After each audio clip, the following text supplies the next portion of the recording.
Good morning, dear participants. I welcome you all to this third day of the faculty development program on on on damage tolerance, a new design strategy. Today we have in the morning the first session by Professor S.K. Maiti on CTOD and J integral. So Professor Maiti has already joined. I request Professor Maiti to begin with the presentation. Thank you. Thank you, Sachin. Hello, everybody in the meeting. So I'll get started. Just let me get the presentation.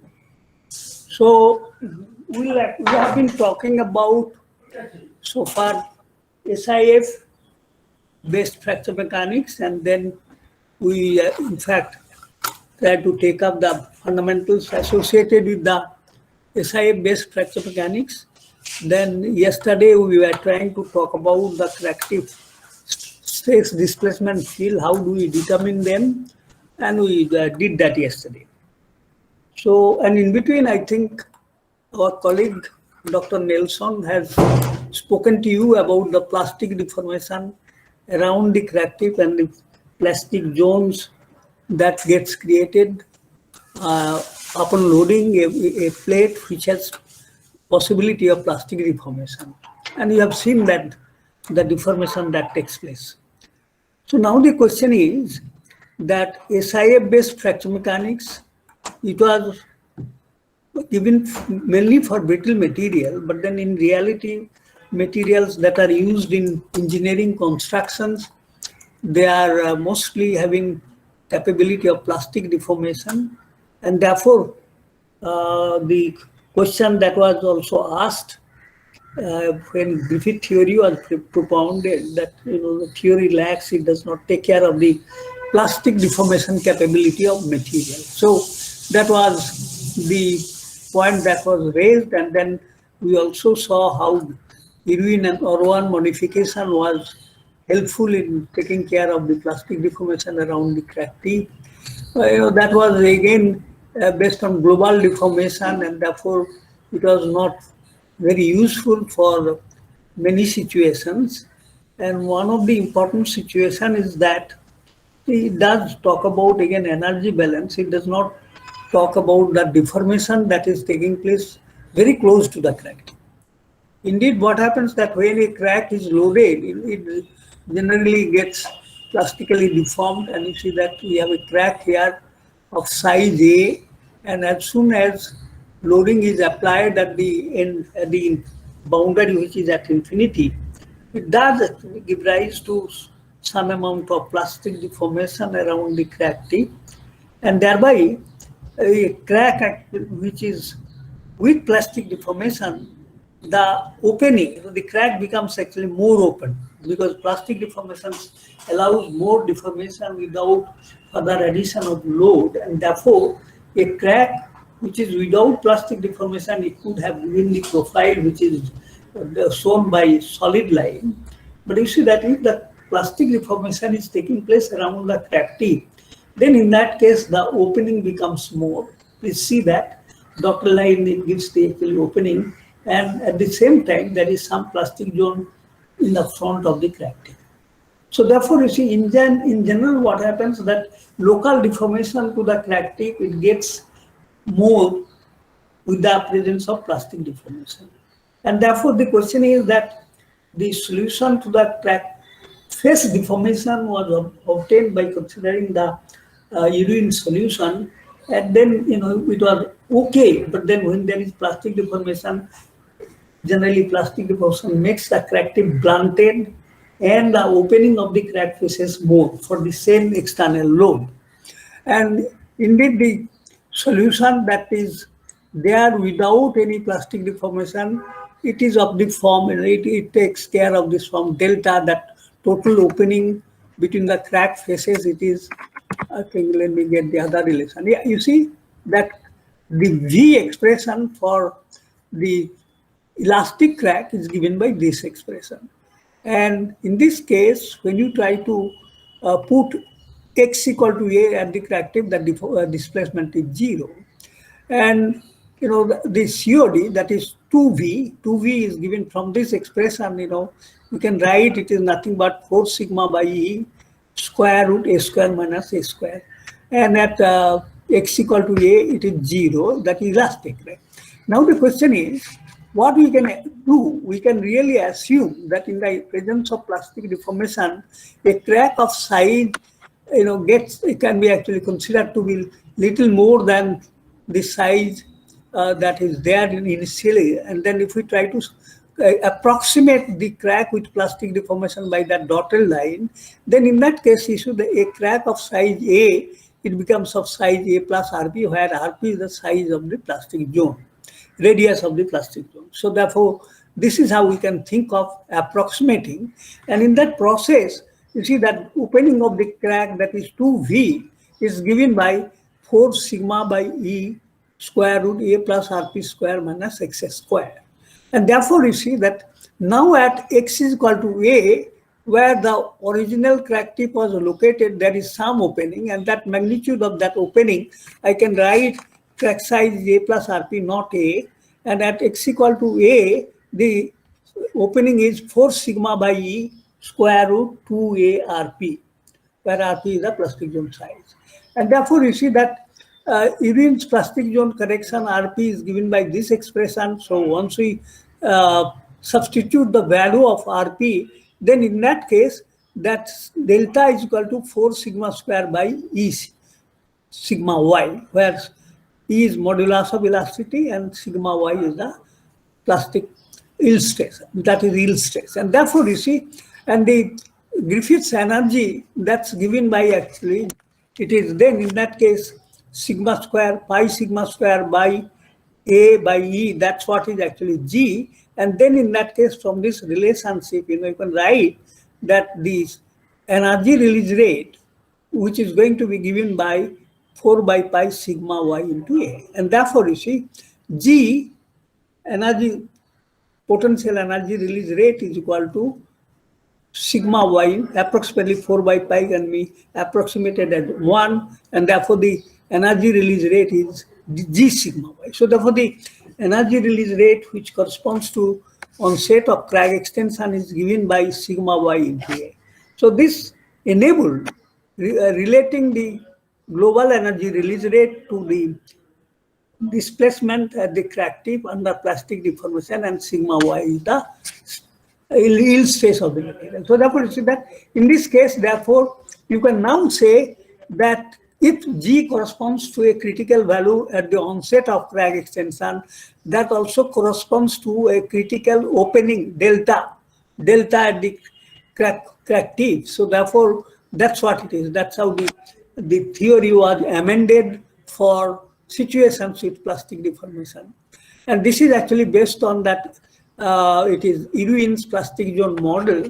But then if we consider the Dugdale model, I think that Nelson might have indicated that you see cohesive zone model or Dugdale model, then in that case delta is given by this expression, crack opening displacement opening at the original crack tip location is given by this expression, and this log sec pi sigma by 2 sigma y can be expanded, then in that case it becomes this expression. And when you are trying to talk about sigma by sigma y very small value, then in that case you can simply take the first term, forget about the remaining term, and if you do that, then in that case you see you get this relationship. This is the thing. This is again actually a relationship, and which is same as G sigma y delta. So therefore G equal to sigma y delta, again the same relation is actually obtained. And this in general, what was expressed that taking care of the various load levels and varieties of material, it was actually finally corrected to take care of varieties of material with corrective plastic deformation, G equal to lambda sigma y delta, and this lambda varies from pi by 4 to 2.2, but different materials. So that's how it is, and therefore this is the way this Ewing's approach of based on SIF was amended, and therefore the theory was given, which is based on crack opening displacement or crack tip opening displacement. It is COD, CTOD, varieties of names are there.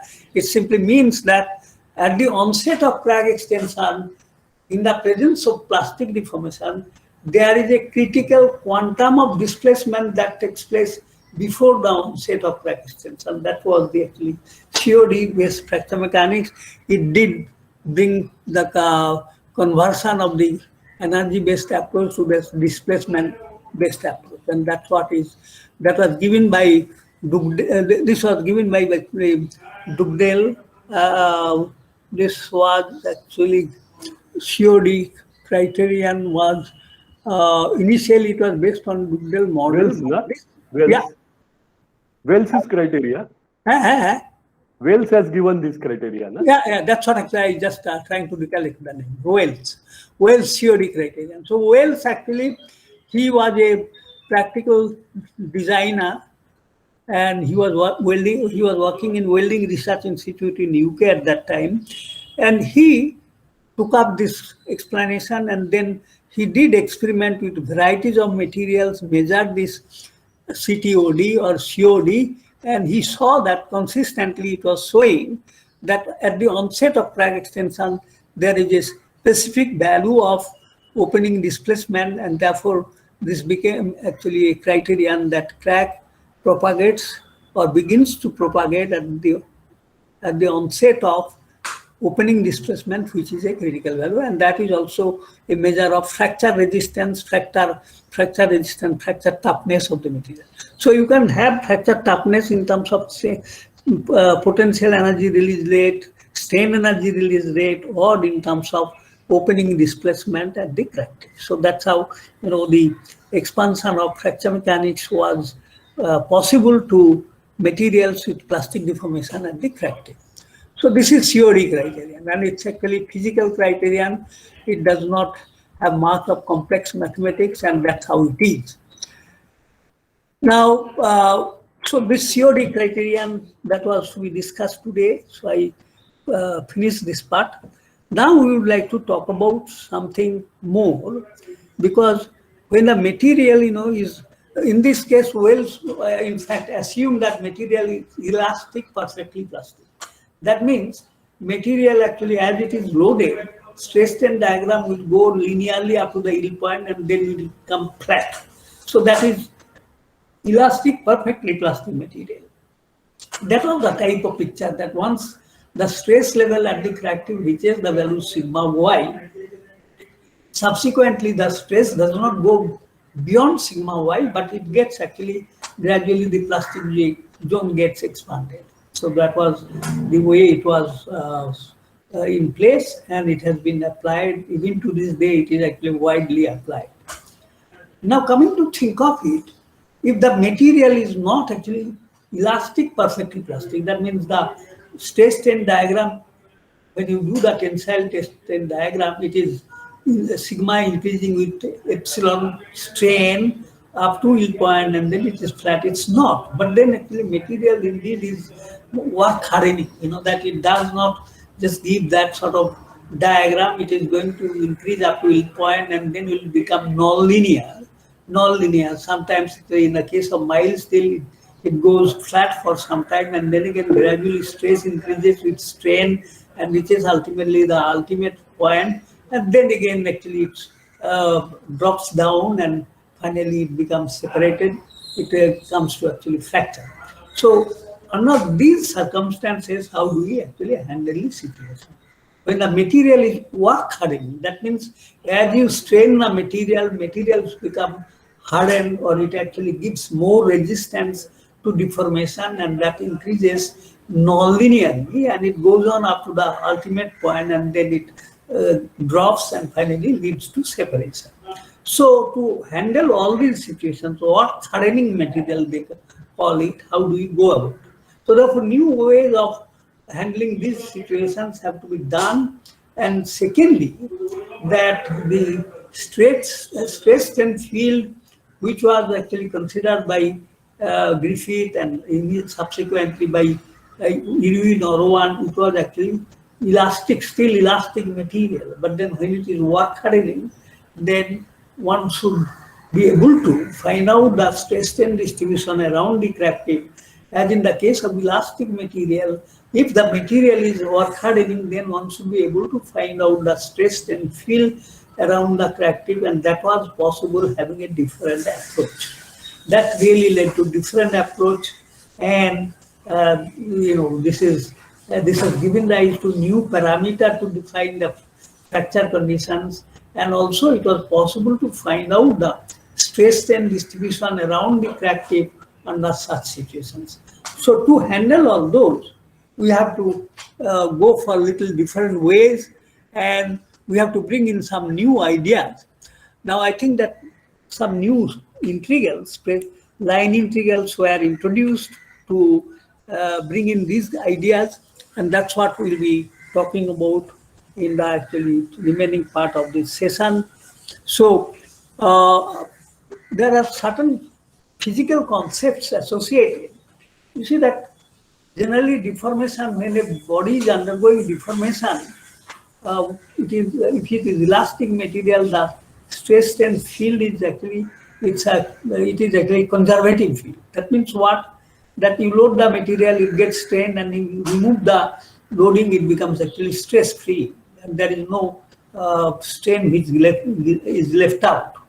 Now, in the case of nonlinear materials, they can be elastic. You see that you can load the material beyond yield point, it will actually go nonlinearly, stress and will vary nonlinearly, and in some cases, as you unload it, it will retain some plastic deformation in it, and therefore that it does not come back to zero strain state, and in some cases it does. So now the question is, real material, when they are deformed by loading, external loading beyond yield point, it does undergo deformation, and there is some residual plastic deformation upon unloading. So all these varieties are there, how to take care of it. Now let's talk about material which are elastic. It is actually non-linear elastic. Elastic, so we have discussed, but now we will consider materials which are non-linear elastic. So you load it, it goes beyond the linearity, and then again when you unload it, it becomes actually zero strain state. So this sort of material is there. Now, before we could take it up, we would like to bring in some concept. So the field, whether it is elastic, linearly elastic, non-linear elastic, the stress and field is conservative in the sense that you load it, it gets strained, it actually have deformation energy, but you unload it, it becomes actually zero upon unloading. So these are conservative field. Under such situations, that when you talk about conservative field, there are certain characteristics. And one of the conservative field is gravitational field. So I have shown it a gravitational field where x is horizontal, y is vertical direction. And you see in this case, suppose you have a weight W, which is located at A, and then you move it to B by some route, and again you just get back the weight to location A following another route. And then in that case, you see that whatever the state it was having initially, it will get back to initial state. And in the process, you see, if you introduce some integral, if you just say W dy, if you just write that W dy, you see that just W dy for this case.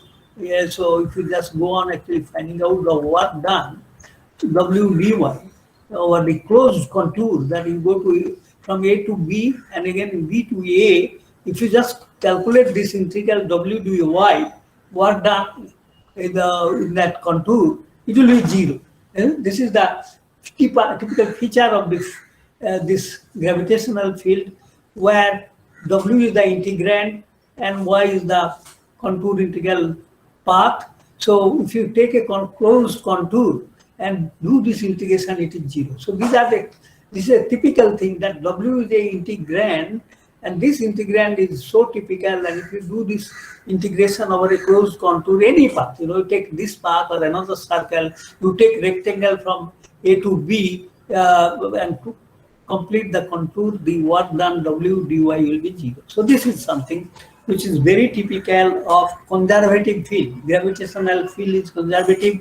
So also if you take the linearly elastic material, non-linearly elastic material, the field is conservative. So therefore you see that in close parallel, they introduced an integrand. So if you take this an elastic material, it is elastic, non-linear, linear, elastic, doesn't matter. So if you take the integrand, there it is W dy, but here in this case, you know that we are taking this domain for which is under elastic loading or boundary loading, and in other deformation. And if we write a integrand, you know, in this case the integrand is not that simple. It is written dw w dy. So xy coordinates are there. W dy minus ti delta ui delta x ds. So I think let me just talk about it. What are these? So this part W is actually strain energy density, and it is actually integral sigma d epsilon. So that's what is strain energy density. That sigma ij dj. So that's what is W strain energy density. And T is a variable which is called normal traction. It is actually normal traction on the boundary. So traction on the boundary, it is a two-dimensional system. It will have components T1 and T2. T1 actually loading per unit length on the boundary in the x direction. T2 would be the loading per unit length in the y direction. So that's why it is given Lj sigma ij. So if you do this Cauchy relation, that Lj is nothing but direction cosine, sigma ij are the stress tensor. So if you do that, where I takes value 1 to 2, j takes value 1 to 2, it will give you all the stress components, all the 4 stress components. So this is what was actually introduced, and in the process you see that value of T1, if you want to try to write in terms of sigma x and sigma y, or if you try to introduce tensor notation, then this it can take value 1 to 2. It is Lj sigma ij. So Lj will take value 1 to 2, and both I and j, sigma ij, it will two-dimensional tensor or two-dimensional stress, and it will take value, I will take value 1 to 2, j will take value 1 to 2. So what we will have, if you take actually T1, it is going to be L1 sigma 1 1 plus L2 sigma 1 2, and T2 is going to be actually nothing but it is L1, that is L1 sigma 1 2, and T2 will be actually L2 sigma 2 1. So this actually give you the traction components. These are given here. See, if I is 1, then L1 sigma 1 1, L2 sigma 1 2. So or L1 sigma x plus L2 tau xy. T2 is going to be nothing but L1 tau xy, L2 sigma y. So these are the traction components. So this integral, in fact, actually it is nothing, it is going to be like this, that this integral is such a thing, it becomes actually 0. See, you start with the expression finally, and you will find that this integral over the closed contour, you know, in a conservative field, in a stress field, if you take the expression and then go on doing manipulation using the conversion of area integral to line integral back to area integral, if you take that Green's formula, so if you make use of the Green's formula, you know, this will finally give you the result that this I value over a closed contour is 0. Okay, here this value is 0. So it is same thing like, you know, that W dy that was in the gravitational field where integrand was W and root was given by that contour, and wherein dy was at the value. As we move from one point to another, dy changes, and therefore if you do that integral, it is 0. Here also a integrand is there. Integrand has a formula. It is actually W. It is W. Just we read that. it is actually that formula. I said W dx2 minus Ti delta Ui delta x1 ds, where S is the contour and U1 and 2 are the indices of the coordinates.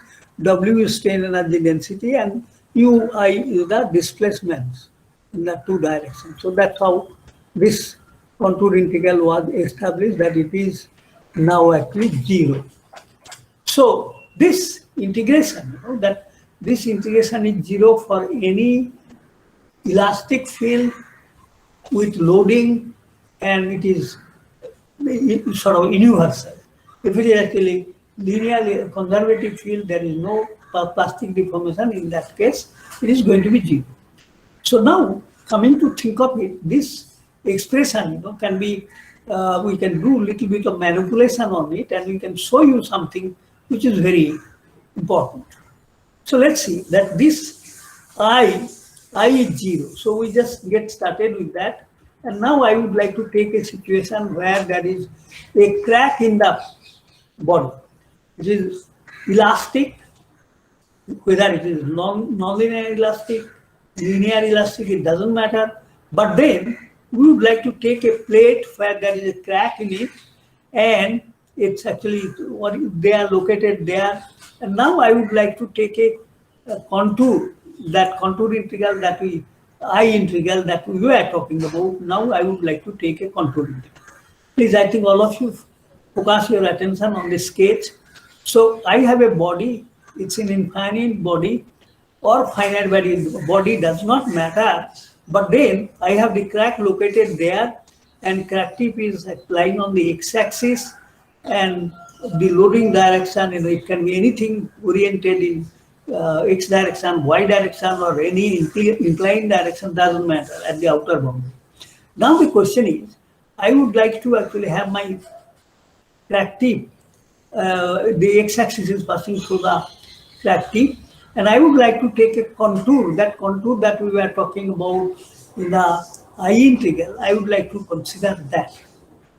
So I would now like to take this contour integral. You see, my root is nothing but, I would like to take a path M to N, N to O, O to P, P again actually P, Q, R, R to A. So that's why that root I have written there. Yeah, just 1 second. Yeah, you see, M, N, O, P, Q, R, M. So starting from M, I'm going clockwise, then coming to actually the bottom face, and then moving to the right, and then again actually taking a turn. So I'm actually going from, it is M is here at the bottom. So just 1 second, that sketch is, yeah, you see, M, I start from here, I go M, N, O, O to P, P, Q, R, R to A. So it's a closed contour, you see. My contour is so selected, it goes from M on sort of circular contour, sort of, not really, it can be anything. It's a closed contour, M, N, O, then I move O to P, then again P, Q, R, I come back to the crack face, and then again go from R to M along the crack face. So it's a closed contour. Now it's an elastic stress field, and all over there is elastic stress strain field, and now I take this contour. So if I take this contour, then in that case, you see that I can now say my contour is this. You see, my contour is M, N, O, M, N, O, first part, then O to P, that is horizontal, and then again a contour P, Q, R, and last is from R to M to close the whole thing. So therefore, this is how it is. This is the actually breakup of the whole closed contour. So is this point clear? So it is actually quite simple. I am trying to take a contour integral where integrand is actually remaining the same, W dy minus Ti delta Ui delta x ds. So now I just actually break this whole contour. Let's see, something fantastic happens, and this is what you should be understanding, that it does actually It can be done very easily this way. So now I don't know whether some of you would be able to tell me that. So I have gone from MNO, O up to that I have gone. Then I'm going from O to P. O to P is actually coinciding with the crack faces are actually not having that much of gap, almost zero gap. So from O to P, almost I am moving along X direction. Hey, please, all of you, listen to this point.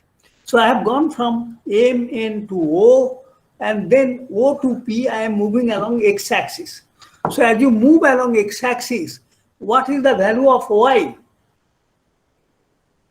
Can anybody say what is the value of Y? 0. 0, isn't it? That it is actually oriented along x-axis. So therefore, from moving from one point to another along that route, dy does not change. That is 0. So from O to P, as I move, dy is 0. Clear? So therefore, that contribution to this integral, since dy is always 0, this is 0. Now coming to think of the second part, what is that? That is nothing but Ti is the traction. That means what? That your load per unit length in the x direction and y direction. And they are dependent on the normal and shear stresses acting on the face OP. OP is stress-free. Both shear stress along OP is 0 and normal stress is 0. And therefore, see the contribution from this, since actually traction is 0 everywhere, therefore, there is no contribution as you move from O to P. So therefore, ultimately what happens, you see that this contribution, because dy is 0, no change in y as you move from O to P, and since tractions are dependent on shear stress and normal stress acting on this boundary, this contribution is also 0 because Ti is 0, and therefore there is no contribution on that part. So therefore this remains MNO, and OP contribution is 0. And then we have actually from here to there, so therefore PQR, so PQR is there. And coming to think of bottom part, M to R, tell me what is the contribution you expect from that R to M? Some participants should try, please try, it's not difficult. As you move from R to M, what is change in the value of Y? It is lying on the x-axis. As you move from R to M, what is the change in value of Y? It is again 0. You see, 0. Y is 0. 0 on it. As you move from R to M, you see it is lying on the x-axis. Y is same for both the points, and therefore dy is 0. So again, this contribution is 0, and this part of the crack face is free of any normal stress and shear stress, and therefore this second part is also 0. So therefore, you see, finally, what we find that the integrand as we evaluate, it does not have any contribution when the path is actually parallel to x-axis. So that's what it makes actually two horizontal segment contribution at 0, and finally my integrand has become, it is just the value of the integral over the contour MNO and PQR. So that's all. So these are the two things. And now there is also something again interesting. So finally you see that this is the actually final value of the I integral. And now you see that when you are trying to evaluate a contour integral, so if you try to say that when I'm moving, it's generally actually that when you move from and in an anti-clockwise direction, it is considered positive integral. So if I go from this point to that point, it is going anti-clockwise. So all this will have actually value which is because of the anti-clockwise rotation. But when I go from a PQR, you see PQR, it is in the clockwise direction. So in the clockwise direction, same integral, same contour, its value will be negative when we consider the contour RQP.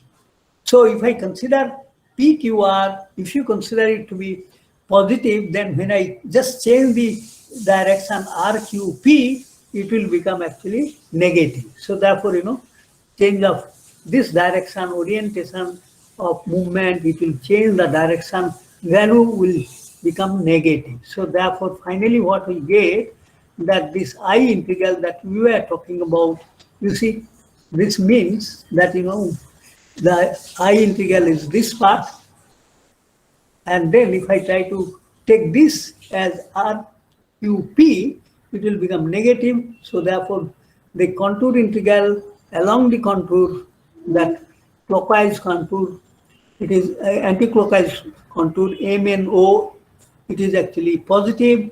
But when we try to take the contour in the second case, RQP, it becomes negative. See, it was positive initially, but then because of the change of direction, it becomes negative.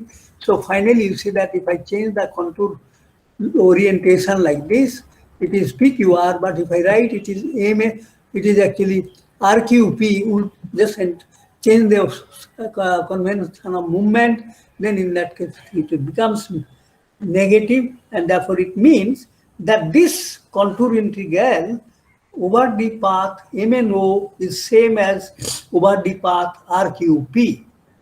So I think this is something, a very important abstractions out of this discussion, that when you try to take that contour integral where integrand is w dy minus ti delta ui delta x ds, when you take the contour, joining one point at the bottom of the crack face to the top face of the problem, that contour value will have something magnitude. And if I take the contour instead of M and O, if I take the contour RQP, it will have the same value. So this integral over a closed contour joining 2 points on the crack faces is having a value, it remains fixed. So that's what is considered, that is actually named as contour integral.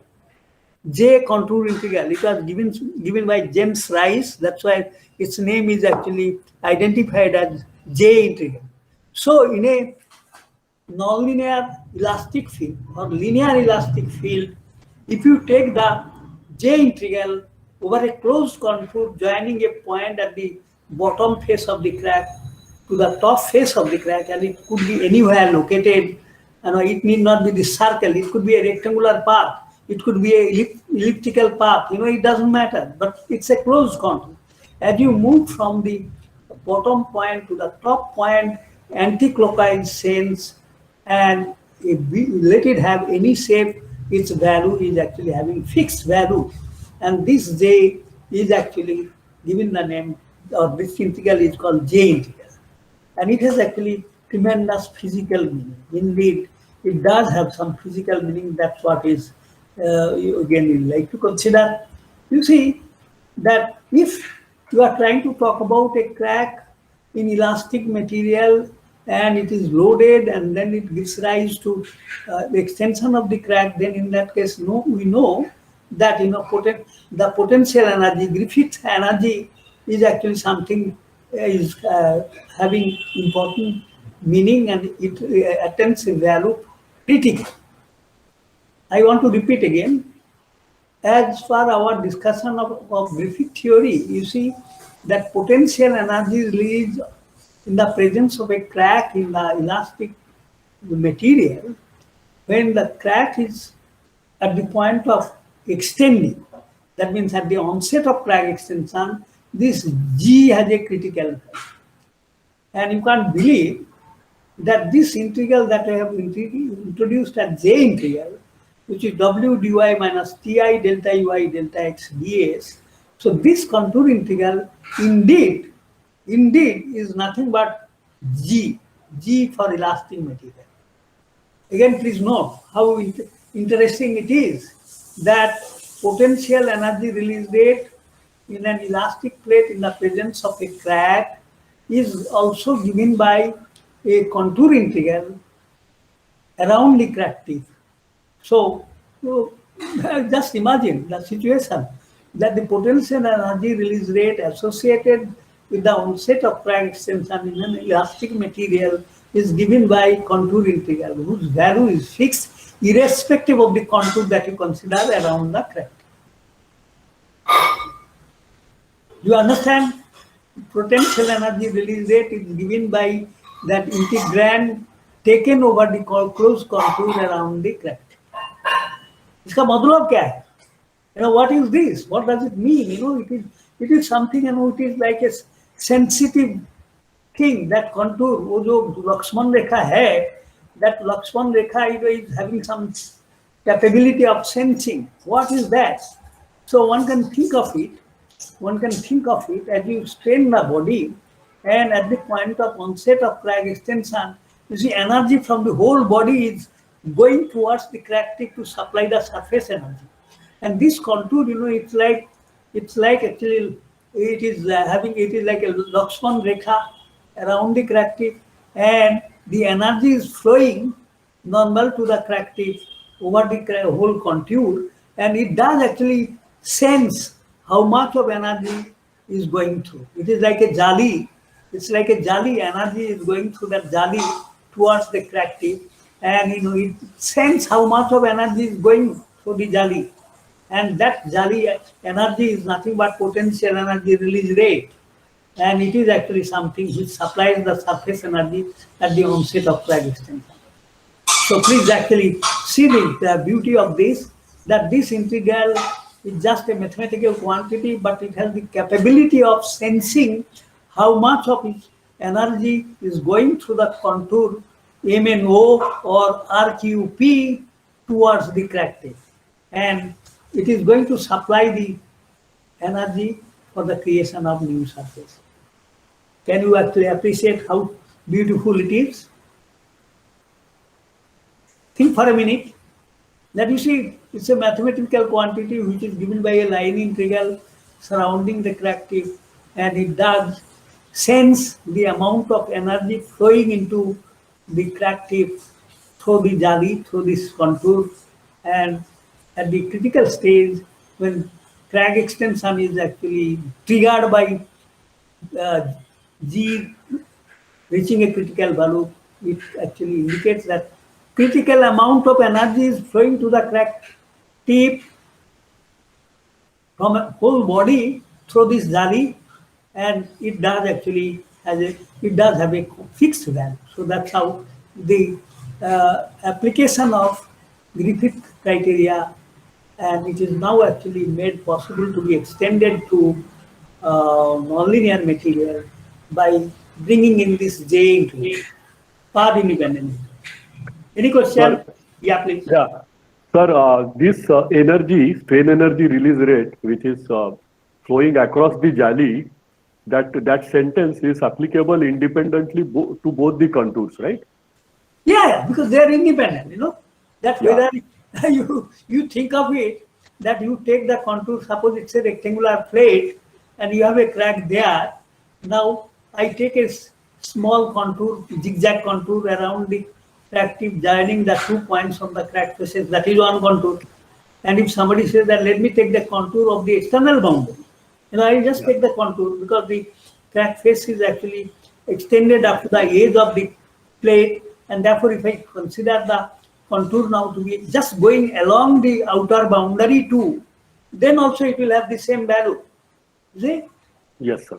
So I'm sorry that I couldn't give a sketch. If I were lecturing in a classroom, I would have shown you that. But now you can imagine that it's a rectangular plate. You have a crack there, edge crack, and then try to take any arbitrary contour, or you take the contour just around the outer boundary, which are actually from bottom crack face to top crack face over a closed contour. So that will also have the same value. ऐसा है. So therefore, this is what is the actually beauty of this contour integral, and I think that that this proof of that this J is nothing but actually potential energy release rate. It can also be it can be established very easily. So if some of the people have actually taken finite element course, potential energy is nothing but strain energy minus the work done by the external traction forces. So that's the expression. And this potential energy release rate per unit crack extension is given by minus d pi dA. And if you do all this routinely, and then so you write the expression, you see that this is the point I'm trying to say, that I take this body, loading is external boundary loading, and then crack faces are not having any load. Please remember that crack faces are stress free, and then actually if I just do that contour integration about the outer boundary, it will be actually Ti, Ti, D, it will be actually ds, and all that actually if I just go on and routine some processes are there, changing the variable of integration and all that, and finally I think that this derivation, I think it's not needed to be read out, but then you see that these are simple integration, simply that a total integration is substituted by partial derivative, total derivative is substituted by partial derivatives, and if we go on doing all that routinely, it is not much difficult. You can follow it very easily, and finally, with simplification, what you find is that finally you see that it becomes that this d pi dA negative, because the release rate, it is releasing, equal to j minus g, and finally you see these two integral cancels out, and therefore d pi dA negative is equal to j. So that's it. So therefore this derivation finally gives you the final abstraction that potential energy release rate is equal to j, and obviously that j is nothing but potential energy release rate upon extension of the crack, and that is nothing but Griffith's g. So that's what it is, and it is a fantastic development. And in fact, this j determination, it is having some or j contour integral. It does give you now application to nonlinear elastic material. So for nonlinear elastic material also this is applicable, and therefore through j one can extend the application of fracture mechanics to nonlinear materials, and that's what it is. That is the beauty of it, that it does not actually need, it does not require much complications. It is simply trying to say that j is also applicable for materials with nonlinear deformation, and hence it is applicable to materials with nonlinear deformation capabilities. And therefore you see that graphically, if we try to say what is this j, yeah, I think and I have some difficulty. Maybe actually I'll try to take it up in the later part of the lecture. So, but I think let me just give you some idea. So now, what is that? This J integral potential energy release rate upon crack extension. I think you people should be able to understand this. See, I have plotted here that you take an nonlinear elastic material, you load it, and you try to find out the load point deformation. So if it is nonlinear, that your load will vary nonlinearly with displacement. So if the crack size in the body is A, this will be the diagram, because for smaller crack size you will require some load, but if that crack is of larger size, load requirement for this same displacement will be less. So therefore this is for the smaller crack size, this is for the larger crack size. So as the you plot load versus displacement variation in a nonlinear material, this is nonlinear, and if the crack size is more, this is there. And therefore you see, what does it mean? That the energy, as suppose your crack extension is taking place at a critical displacement from A to A plus delta A. So then in that case, the energy that get released from the material is nothing but the area between the two load deflection diagrams. Please, I just want to again have your attention here that if we want to find out how much of energy, if crack A was there, now it has become A plus delta A, then in that case, you see the how much is the quantum of energy that got released. Graphically, it is shown here. If you draw the load displacement diagram for the crack size A, this is it, and for the crack size A plus delta A, this is it. And that energy that got actually released is nothing but this area between the two diagrams. So if you just adapt this area between the two diagrams, that gives you the energy release rate. So graphically, you know that what we are talking about, all those mathematics, it is nothing but this two diagram, and if the crack is triggered at constant displacement, this much area between the two diagram is nothing but J. And at J, of course, delta A tending to 0, that's the value of J. Sir, Yeah. perhaps you are pointing to the figures when we are not in a position to see the cursor on the screen. Okay, so okay. Is there a possibility of moving a cursor around the diagram somehow? No, I think I'll not actually create problem. I can make it out now. I can give you the explanation. See what you do. Suppose you take these two diagrams A and B, which are on the screen. That's visible to everybody. And suppose I have taken a crack in the body of size A, then the load varies with the displacement along the route O to A. Okay, is that clear? The load varies with the displacement along the route O to A in the left diagram. And if the crack size is A plus delta, a little more crack size, then the load varies with the displacement along the path O to C. Is that clear? Sachin? Yes, sir. Yes, sir.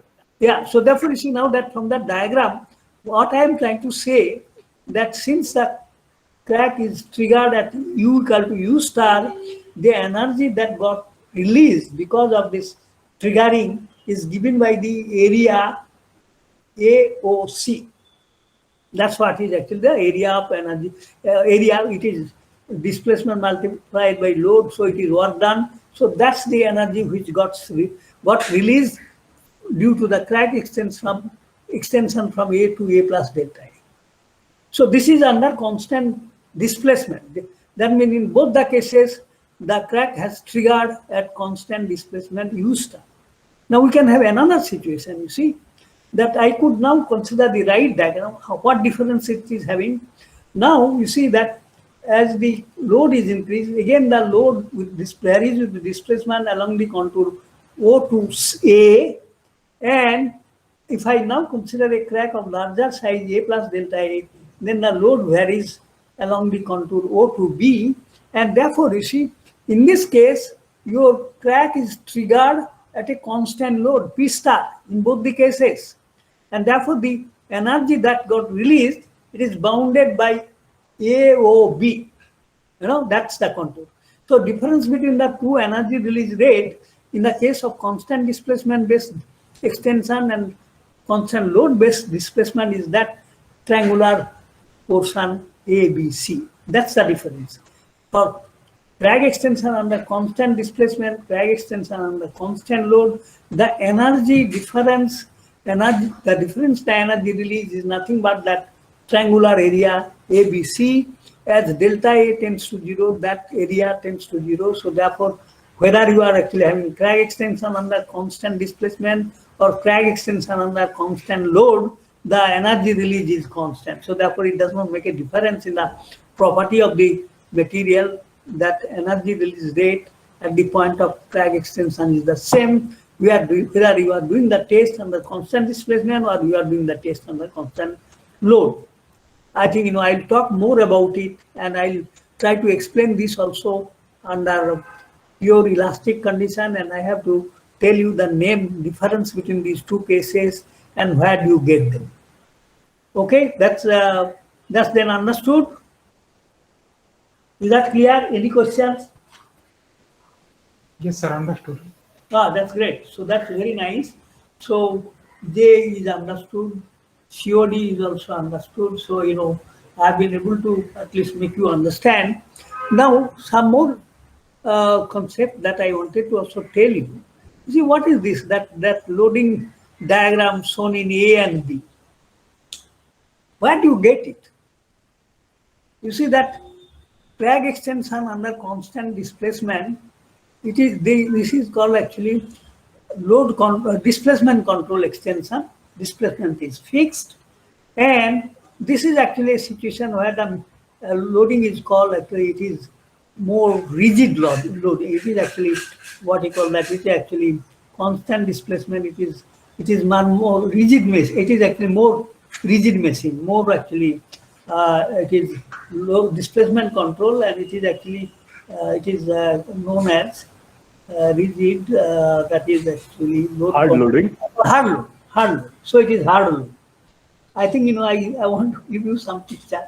You think of it, you would have machine which are screw driven. You see, screw driven machine. You can, in the think of materials laboratory, you can have hydraulic machines which are load control, and screw driven machine, they are actually displacement control, hard loading. So that loading is hard, and when you have hydraulic control, so fluid pressure inside the cylinder is constant, and it is actually drag extension can take place under fixed loading because the uh, cylinder pressure is constant. So this hard loading and soft loading, both type of machines will be there, and therefore if somebody says that the energy release rate per unit crack extension or the onset of crack extension, that whether you use the hard machine or you use the displacement control machine, in the other case you use the hydraulic machine or the load control machine, the flows should not get different value. Make this critical value of the energy release rate at the onset of crack extension, you cannot actually have different value.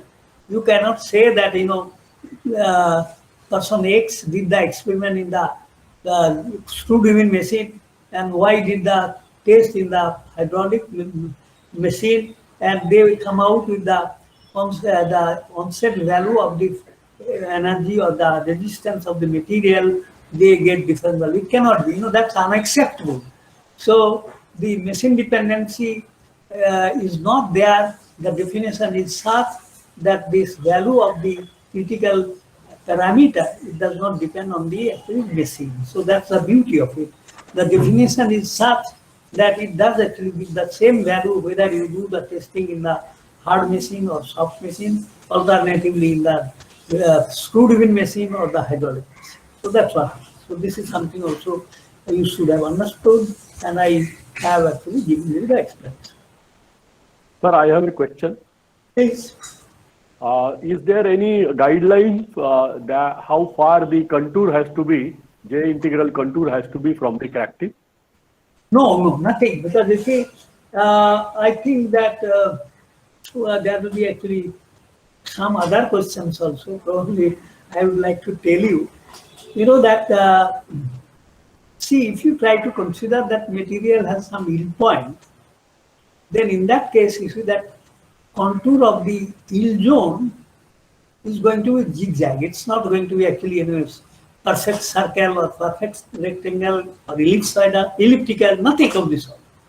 So plastic zone contour can be actually the contour just joining. It's a path, that's it, and it can flow through. It can go through the elastic domain of the material, or it can go through plastic domain of the material. That possibility is there.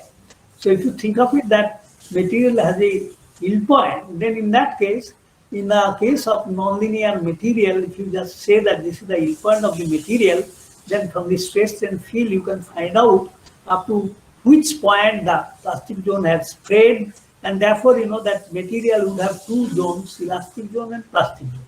So the elastic-plastic boundary would be there, and it is not going to be a smooth curve, it can be a zigzag. So now the question is, somebody will say, sir, where do I take the path? Should I take the path through the plastic region, contour through the plastic region, or contour through the elastic region? Or if I want to take the path mixed zone, so some part is through plastic, some part is through the elastic zone of the deformation, it's perfectly okay. It's perfectly okay so long the material actually is having a continuity in the stress field, and by material change of behavior, it does not matter. So in fact, actually, when you are going to do finite element analysis based calculations or determination of SI, there, all these questions will come indeed, that even for elastic plastic fracture mechanics, it has been actually shown that it does not matter. In fact, the moment the path is close contour, it does actually establish that the path independency is there. Sir, this sounds little contradictory to the basic idea of conservative field. So I don't know, I mean, how this is happening.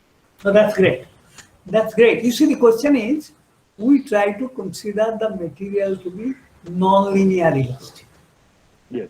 So the fact remains that there is no absorption of energy which is actually not available. You see, no, I think, I'm sorry, let me put it this way better. You see that our interest is for the onset of crag extension, okay? Okay. Till the onset of crag extension. So what I am referring to, that we are interested in actually just trying to find out the situation or consider the situation that you load the component from 0 to wherever you are, and in that process you see that the material is it can be approximated easily by non-linear elastic material. Okay. So that non-linear elastic material till the actually crag extension, it is actually non-linear. You know, whether it is non-linear, it is elastic, non-linear material, it doesn't matter, because the conservation is assumed till the onset of extension.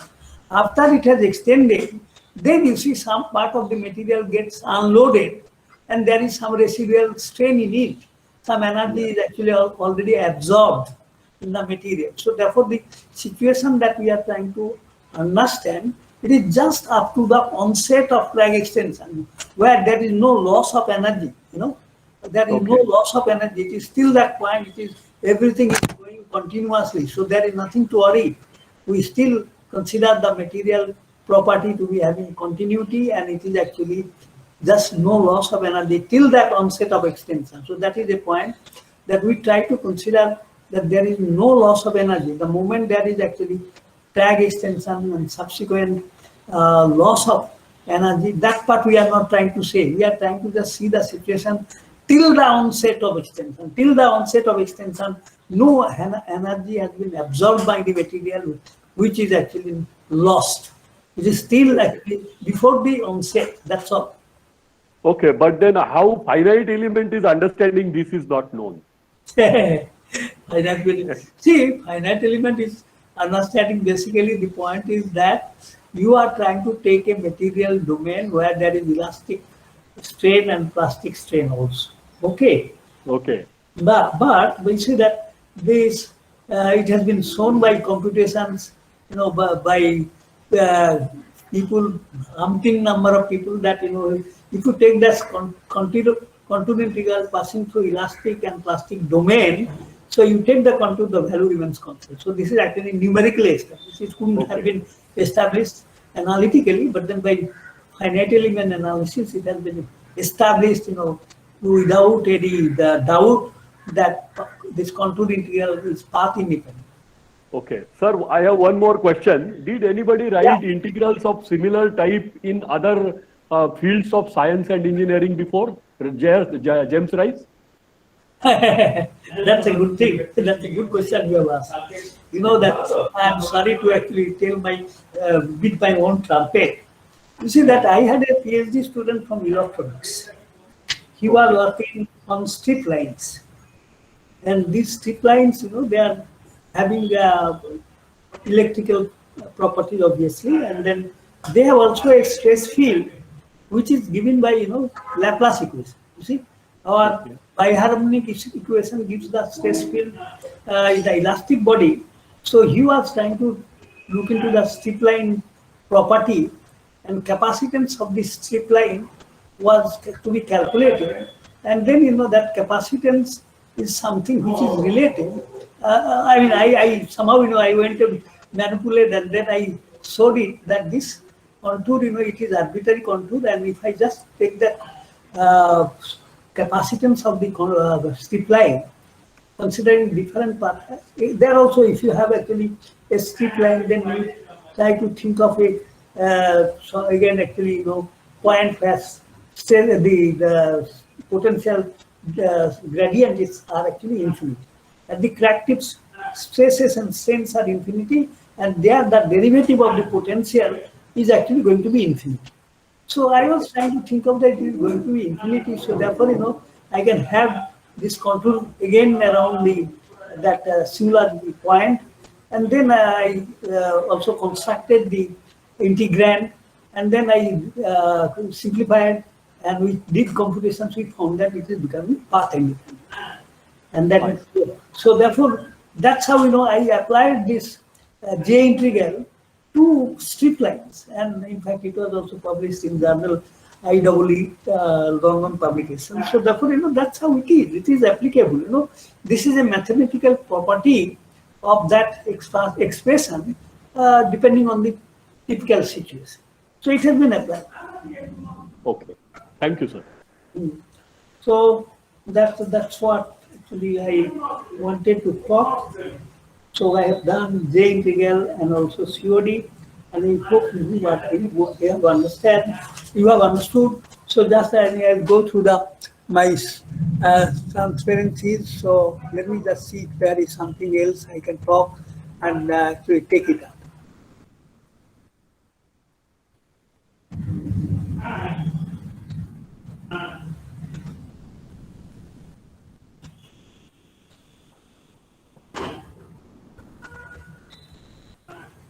Okay, so that's done. So now I think we have still actually for this session in ample time.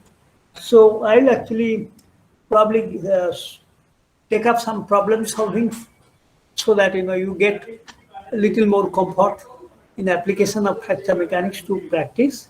So I'll now actually take up that part. So please let me get my presentations. Okay. But I think let me actually see if there is any question to be addressed by which are there in the mind of the participants. Please raise. I think it's nice that you should actually be asking questions left and right. Let it be wrong, but then let it put the presenter into awkward situation so that he becomes mum. So please, I think I wanted that. Dear participants, this is an opportunity for you to ask any question, that can come to your mind. And I'm sure, you cannot mum the presenter today. So please, I think, I want to say that, please just link your, this particular discussion to your applications, to problems that you have come across, you may face or you are facing. And then in that case, it becomes interesting for me also to talk about. Sir, I'll ask one question. Please. It is regarding COD. Supposing, first question is, are there experimental evidences that COD is all right? Oh, yeah, it is. That this you see that obviously there are testing which are called COD testing and J integral testing. So therefore, the question is who can be actually qualifying a material or characterizing a material, and therefore see that question was asked, is that J is related to COD? Yeah, it is. By the fact that G is potential energy release rate, which was nothing but sigma y into delta. So G is equal to J. So J is also equal to sigma y into delta. So therefore, you see that when somebody does the, let's say, COD based testing and gets the value of the toughness, then obviously one can immediately understand that J is equal to G equal to sigma y into delta. So therefore, they must give the same value. It cannot be different. So that's how we see that in Britain, in also Europe, that because of the British influence, sometimes they were more developed in the area of COD testing. On the other hand, J concept came up from America, and that American continent, there the people were more inclined to do J testing. So therefore, you see that for people who are actually in business of material selling, they had to certainly evaluate both J and delta, and they showed the value, and it was actually then useful in design. So that's how it is. It has got to be proved that they are same. You cannot be just saying that ये इधर चलता है उधर नहीं चलता है, वो नहीं हो सकता है. Sir, Professor Wales hailed from Great Britain. Yeah, he was in Welding Research Institute. that material testing was there, all initially in Britain, the material testing and which are actually acceptable all over the country and also outside was Welding Research Institute. It's near Cambridge. So, that testing was done in UK and it was pioneered by Wales. Okay. Sir, if I have to experimentally measure COD, let us say, Yeah. what is the location that I would be measuring it along the crack length, I mean? Yeah, you see that you have the clip gauges which are fixed at the outer end or maybe at a fixed location from the crack tip. And therefore, there are actually relationships whereby it can be actually calculated and that distance where, see, once you get displacement somewhere else, the profile is continuous. And then one can actually find out where exactly the value which is considered, which is actually defined as COD, because that distance is also specified in the standards. Okay. Yeah, Thank you. It has got to be fixed. That question is, it cannot really lead to different values by different tester. That's not the way one can work out. So really, actually, it was same value and it was obtained by all the people. Okay, thank you. So let me get the some problems and the student get little relaxed. Problem solving is easy. After the teacher gives you the theory, if the problem solving is done, it becomes a little comfortable situation. So let me just go for solving them.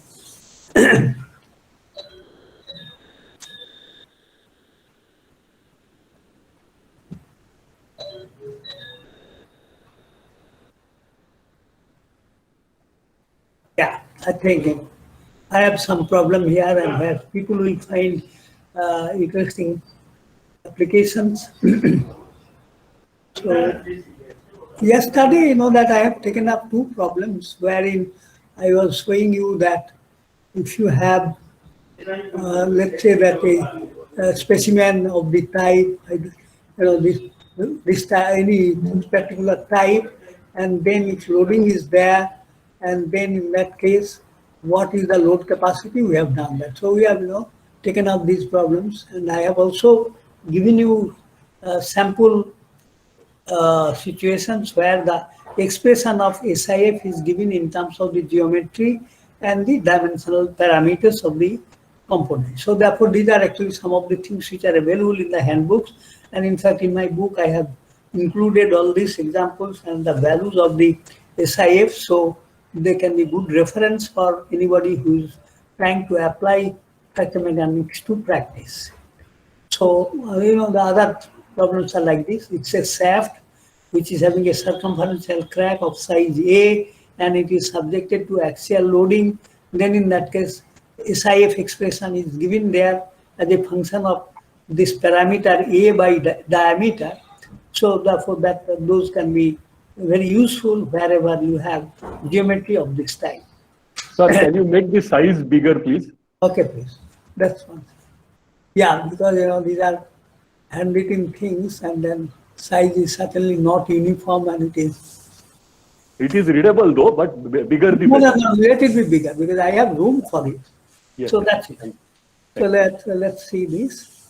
So there are different type of geometry, and these are mostly motivated by testing. Testing situation, fracture toughness measurement. But then you see, gradually things become it proliferated, and it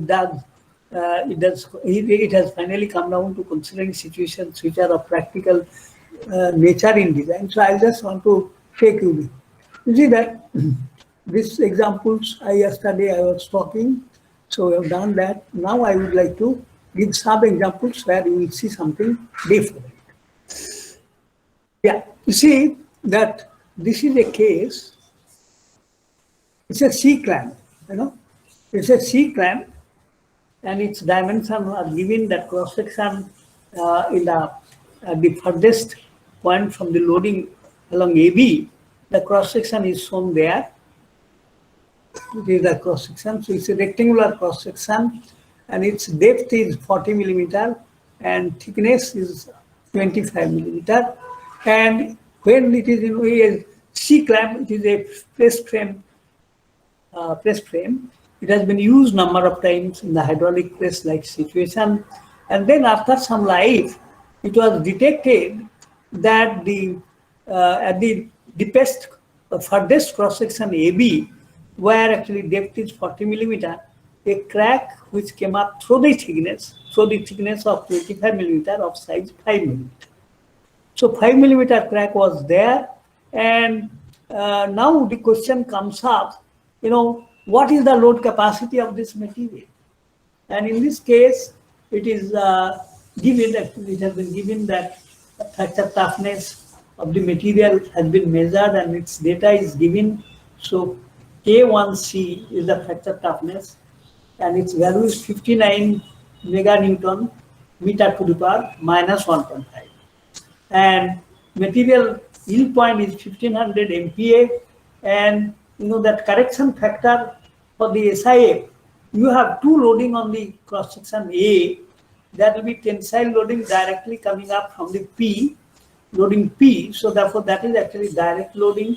That gives you the SIF, which is given by expression P by BH, that's unit stress per that cross section, per unit area of that cross section multiplied by root pi A. And for the bending moment, the expression for SIF, it is also opening mode. Can you appreciate that P is actually when you transfer that load to the center CG of the AB cross section, it will give actually direct tensile loading plus bending moment, opening up the crack. So it is mode 1 loading. So therefore this is it. Now the question is, what is the load capacity that P can be there? Do you appreciate that it is a combined loading? There is mode 1 opening of the crack due to bending moment arising out of P acting at a distance of 150 plus half of the depth, which is 20 millimeter, 170 millimeter. So this P from the CG of the cross section AB, it is 170 millimeter. So you have P acting at a distance of 170 millimeter plus directly P is acting as opening load. So therefore, this is the expression for SI. So what is this P that can be permissible, which will not lead to any catastrophe? So that's what it is, safety of this structure. So therefore, this is one question.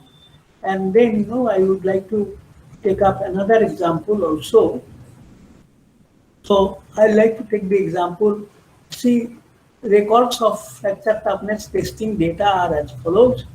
For a testing situation where crack length is 24.5 millimeter, load is 100 kilonewton, and displacement of the load points are 0.3 millimeter.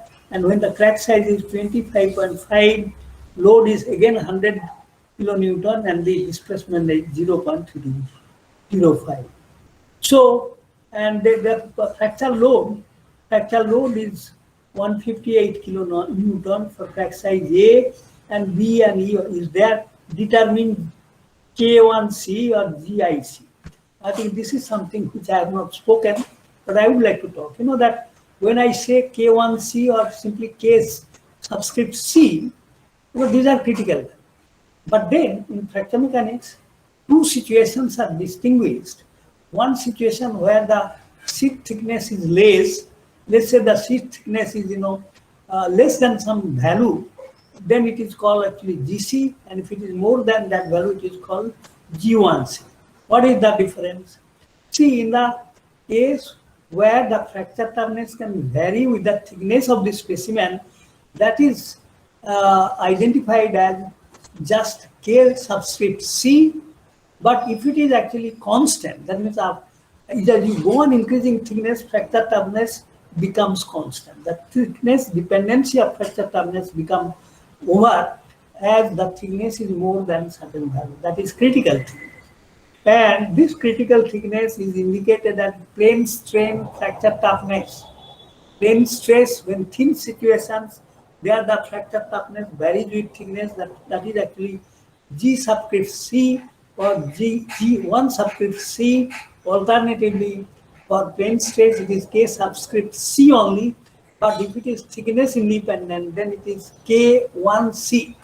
So that's what it is. So therefore, see K1C and G1C, that is the lowest value that the material can have. But if there is plastic deformation, the load capacity increases. Therefore, the most of the fracture mechanics based design are based on plane strain fracture toughness, where the fracture toughness of the material is thickness independent. So I think maybe actually Nelson has given you that toughness of a material or fracture resistance of a material varies with thickness, and it is actually a sinusoidal curve sort of. It from 0 to maximum it goes, and then again it goes turning down and becoming low and low, and at a particular above a particular thickness it becomes lowest.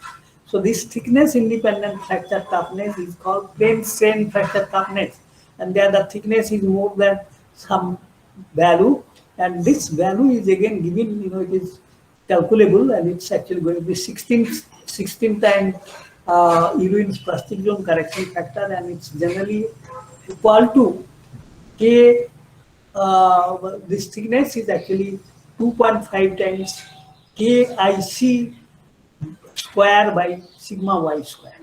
2.5 times K1C square by sigma y square. So this is what is the value. The thickness of the material is more than this value, critical thickness BC, which is 2.5 Kc square by sigma y square, or K1 square, K1C square by sigma y square, then it is actually called plane strain fracture toughness thickness. And in fact, for all design applications, calculations, when you are trying to do calculations based on K1C, you have to also write so that the thickness presented by the data is certainly more than the minimum thickness BC, which is 2.5 K1C square by sigma y square.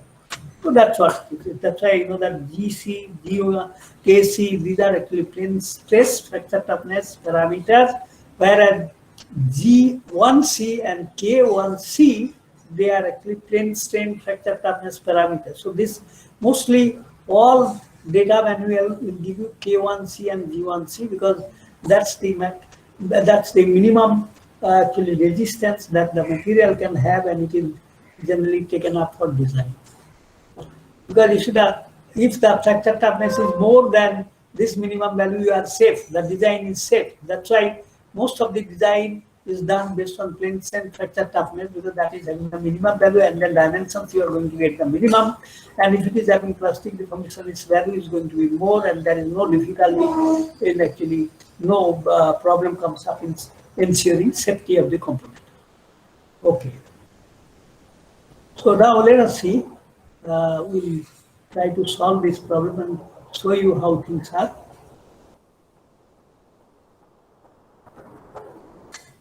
Yeah, we are talking of this problem. So its solution is there.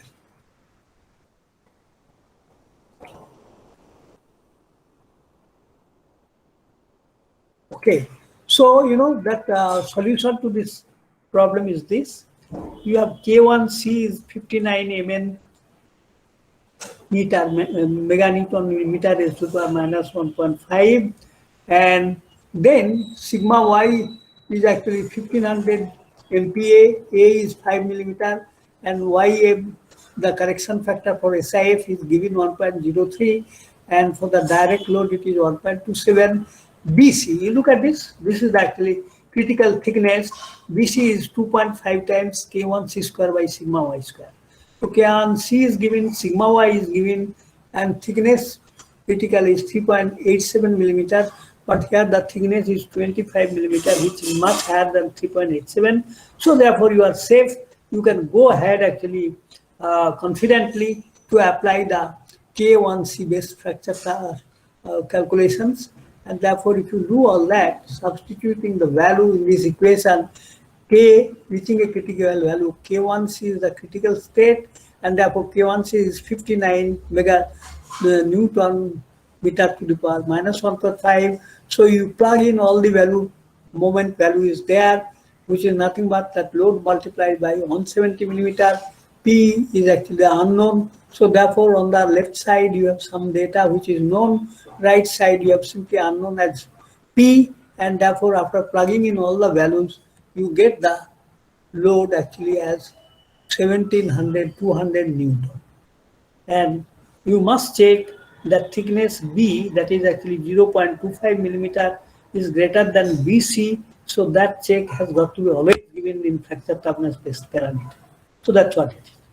So this is the solution to the problem. It's quite simple indeed. Actually, the fracture mechanics based application, the calculations and the application is very simple, and you are it is simple again if you are lucky to get the expression for stress intensity factor for the given geometry and the crack dimensions. So this is it. Now, second example, that it is very simple. I leave it to you. But another example which is quite typical, and I would like to consider that. See, there is a spherical pressure vessel of maraging steel. Maraging steel, its fracture toughness can vary. So please, I think this example is quite interesting, and I would like you to again give attention that you have this spherical pressure vessel, and it is made up of welded joints. So it is made up, it was built by welding. So joining was done along the meridional and equatorial direction. It was mostly meridional direction, and therefore, when the weld is there, cracks are likely to come up along the weld junction, and that's what actually it is in the meridional direction. And crack can be along the weld, and its size is actually 2A internal crack. And when you try to develop this cylinder, it becomes a infinite plate, and because of this spherical nature, the plate is going to be loaded by biaxial tension. And in spherical pressure vessel, both longitudinal and circumferential stress, that means equatorial and meridional stresses are the same. It is PR by 2T. So therefore, you have equibiaxial tension in the rectangular plate of infinite size, and the dimensions are given here. Thickness of the plate is 25.4 millimeter.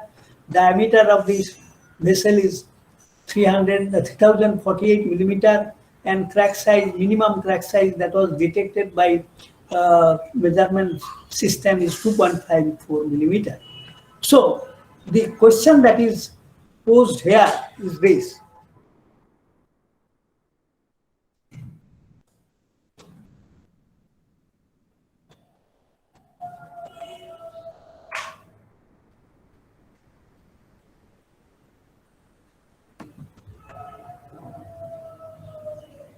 Just a minute.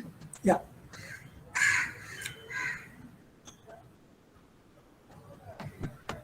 Yeah. You see that grade, the maraging steel has varieties of grade, and their fracture toughness is going to vary with the grade. So the manufacturer has the option of using grade 200, whose property is yield point is 151 Newton per centimeter square, and K1C is 11,325 Newton centimeter raised to the minus 3/2, and then grade 250, its yield point is higher, but fracture toughness is reduced. Another grade 300, its yield point is more than the earlier two, and its fracture toughness is the least. So this is actually the irony of this nature, that you see as the yield point is less, so that means its actually deformation capability is more, the fracture toughness is more. So as soon as the yield point reduces, your fracture toughness actually increases, because the plastic deformation capability is there. It does give room for more load capacity. So these three grades, the yield point is gradually increasing, but at the same time fracture toughness is reducing. Now the question is, select the grade for Pmax. So the question is that select the three grades are there, which grade would you recommend for highest internal pressure capacity? So that is the question. So please let's see how do we go about it. So in this case, that we would like to do conventional design, earlier practice of design, and at the same time fractal mechanics based design, and then we try to take a decision on the selection. So the conventional design is what? You see, you try to say hoof stress is equal to the point of the material. For failure, sigma equal to sigma y. So that sigma theta is actually longitudinal stress, and therefore its value is PR by 2T. And we like to say that PR by 2T is equal to sigma y. So P in that case from this formula, it is nothing but 2 sigma y thickness divided by radius. And if you plug in the values that are given for sigma y and the fracture toughness, from that you get the value. If the material is of grade 200, then the pressure capacity is 503.4 Newton per centimeter square. If you take the 250 grade, its capacity is 5,773.4 Newton per centimeter square. And if it is the 300 grade, the pressure capacity is 680 Newton per centimeter. So these are the choices based on the classical design. But now see, fractal mechanics based design. So in the case of fractal mechanics based design, then in that case you see that you can have factor that stress intensity vector that is going to be there. It has two things. That suppose you are trying to think of the situation that for which the leaking is just taking place, the crack will originate and then the fluid inside will ooze out. And if they ooze out, then in that case, the crack will be loaded under hoof stress plus at the same time pressure P acting on the crack faces, because that fluid under pressure P is coming out, and therefore it exerts pressure on the crack faces equal to the internal pressure P. Then in that case, K1 opening stress intensity vector is due to two stresses. One is hoof stress sigma theta root pi a, another one is P root pi a. And therefore the fractal mechanics based design is going to be of this form, that K1 is equal to sigma theta root pi a plus P root pi a. So this fracture condition is therefore sigma theta root pi a, P root pi a equal to K1C. And sigma theta is nothing but PR by 2T. So therefore the equation that you have to make use of to find out the value of pressure is P equal to, it is nothing but that equation. And therefore, if you just try to do the calculations for the 3 grades, it's going to be 578.3 578.36 Newton per centimeter square. The 250 grade is 486.95 Newton per centimeter square, and 300 grade is 339.4 Newton per centimeter square. Now, which one you select? Now that what is your recommendation? I think please actually try to tell me which grade would you like to go for the best safety. For the best safety, which grade would you like to take? See the results.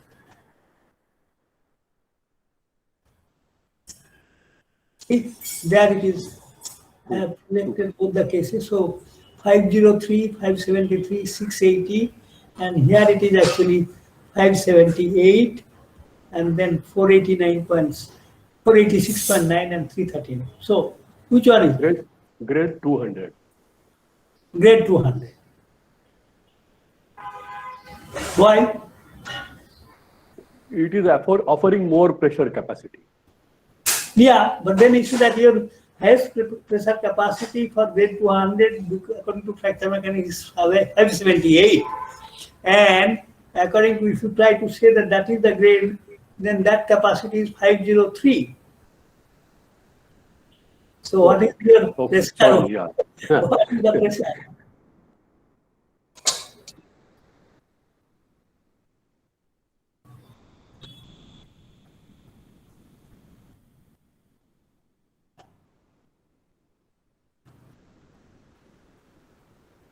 See, yeah, I think that the question is when you have become wiser. Earlier, you are not having the knowledge of fractal mechanics. You could have just used the first design equation got the value, and it was really the best capacity was 680 Newton per centimeter, using grading 300. Is that clear? If you just didn't have the fracture mechanics, if you are ignorant about fracture mechanics, then you would have said that the highest capacity is going to be available using grade 300. But with fracture mechanics knowledge, you see now that if you use actually 300 grade, according to this, actually your whole thing will actually fail. Its pressure capacity is 339. So it is actually most unsuitable material. On the other hand, you know that if you take this grade 200, you see, there the maximum capacity that you can get is going to be safe from both the considerations, and it is actually the capacity can be as high as 503.4 Newton per centimeter. Is that clear? So please, I think here you see that you have a judgment to apply, and you have to see that which is the material which is most suitable from both the considerations. So you don't actually take any risk. Even if it is having crack, it is going to be safe, and it will receive the highest capacity about 503.4 Newton per centimeter square. And you please make sure that before you pass on this judgment, you have to say that for this material with actually yield point, whatever is specified, that yield point is 151.007 Newton per centimeter square. Its thickness is 14 millimeter. BC is 14 millimeter. Whereas the critical thickness for which we have got the fracture toughness, it is 25.4 millimeter, which is higher. So therefore, it is all the more safe. You see that if you use that material grade 200, then it is actually going to be extremely safe, because its thickness is also much lower than the critical thickness 25.4 millimeter. It will have plastic deformation, and it will actually make it more safe. So that's how it is. So therefore, I think that this is the way you can go on doing actually the calculations. And what I have done indeed, I have actually in this lecture itself, I have actually included few examples where the data is given, and then you are asked to get the answer, and some of the problems are also solved. Please read them and get more knowledge about the applications, because after all, at the end of the day, you know that you are interested in applying, and please try to make use of the examples which are solved and unsolved, and get more knowledge. And also I have given the stress intensity factor expression for varieties of problems. So it's a crack of penny-shaped crack loaded. Yeah. Any question? Okay. So this is a case, actually it's a rectangular component, and there is a crack, elliptical crack or circular crack, penny-shaped crack inside, and it is subjected to concentrated loading at one point in the cross section. So therefore, there the expression for stress intensity factor is given, and this is a case of a disc loaded over that area. So it's the case of a disc, and loaded area is in the annular area, and there is again a penny-shaped crack, and therefore the stress intensity factor expression is there. Then you can have a situation of this. It's a shaft which is under torsion, and it is actually subjected to shear stresses as shown there, and therefore the expression for K3 stress intensity factor is also given. So there are more examples here. You see that in the case of this problem, there is both bending moment and axial loading, and the stress intensity factor calculation is also given. So you can use these results and apply the ready-made results for your case.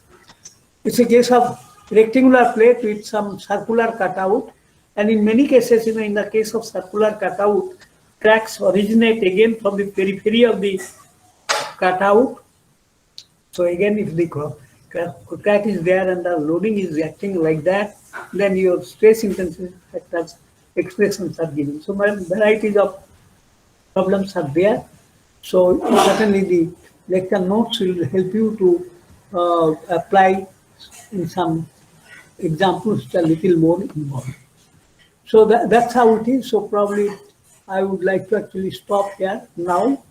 And if you have some queries, we have still about 10 minutes to spend some time.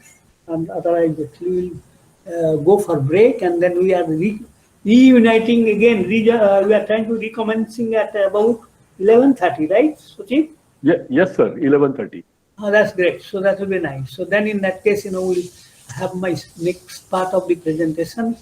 And, we'll also have next part of presentation, which is SIF determination. And we will have also some case studies discussed there. Okay. Thank you. Thank you. Yeah, any question, anything you want to ask, please do. Or any Participants, suggestion. if you have any questions, please ask it.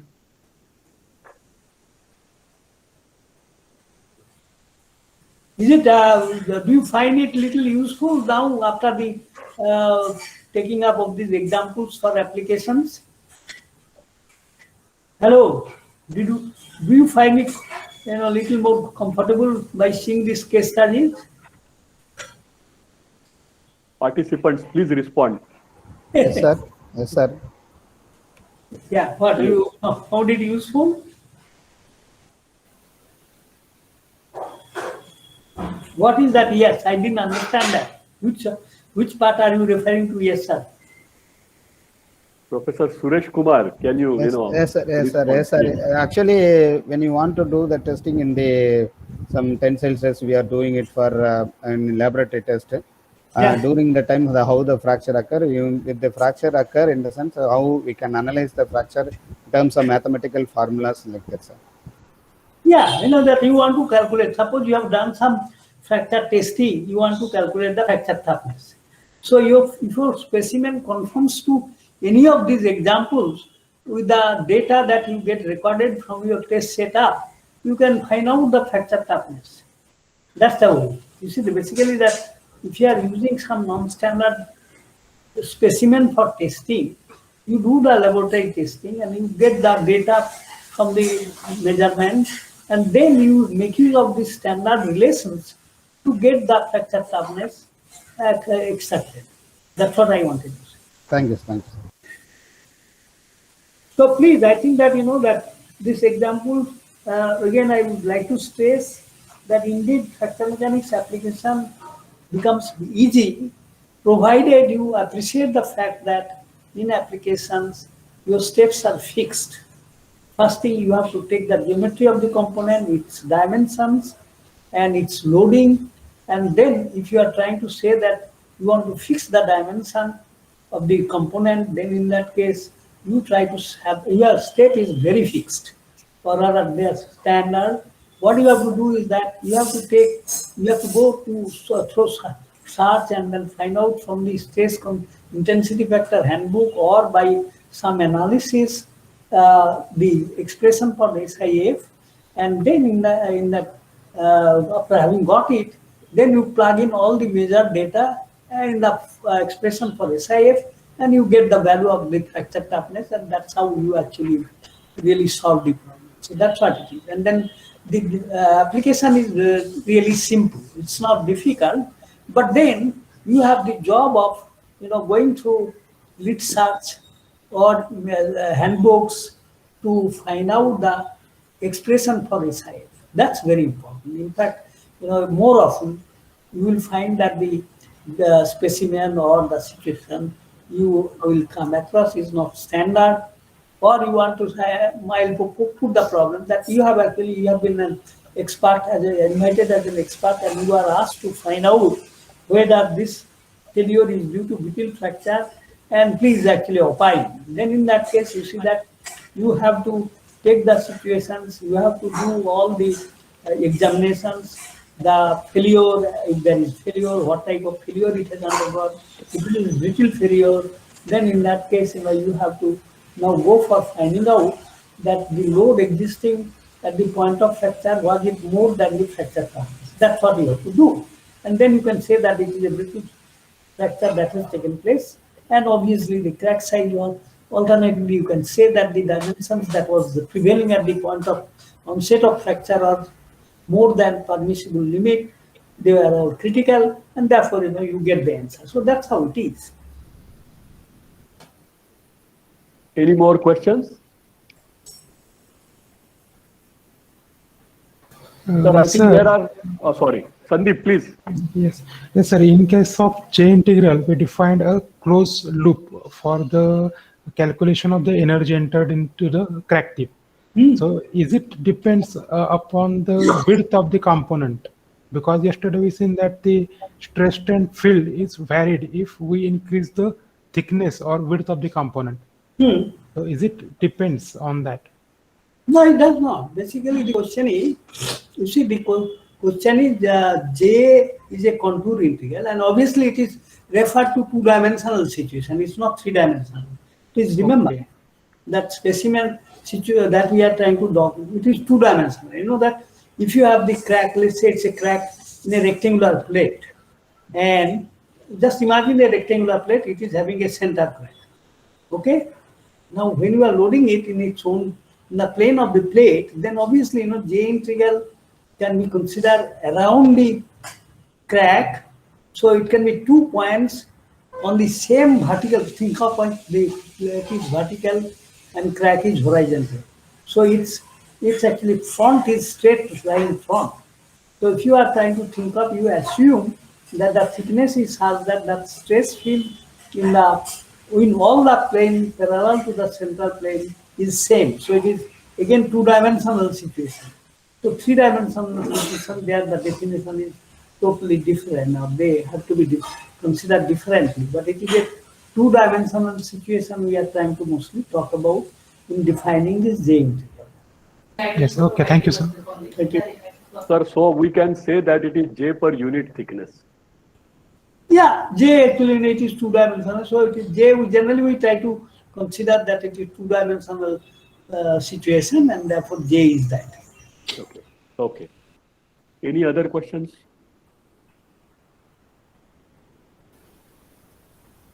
Sir, I think that's it. They do not have any more questions. I have one suggestion, sir.